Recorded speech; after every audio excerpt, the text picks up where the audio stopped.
Mga tol, bago naging number 1 sa mundo si Terence Crawford, halos walang pumapansin sa kanya.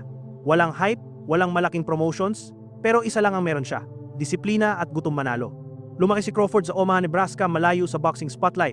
Walang shortcut sa karir niya. Dahan-dahan niyang inakyat ang ranggo, tinalo ang kahit sinong iharap sa kanya, southpaw man o orthodox. At dito siya naging kakaiba. Si Crawford ay switch hitter. Kaya niyang magpalit ng stance kahit nasa gitna ng laban. Kapag nahihirapan ka sa kanan niya, lilipat siya sa kaliwa.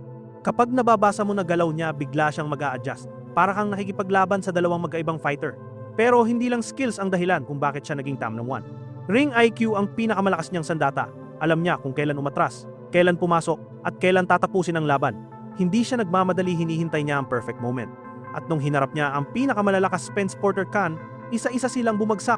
Walang daya, walang swerte, pure dominance. Kaya ngayon, hindi na tanong kung magaling ba si Terence Crawford. Ang tanong na lang, may makakatalo pa ba sa kanya? O siya na talaga ang standard ng pagiging number 1? Comment nyo mga tol ang tingin nyo kay Crawford. At kung trip nyo ang ganitong boxing stories, like at subscribe, tuloy-tuloy to.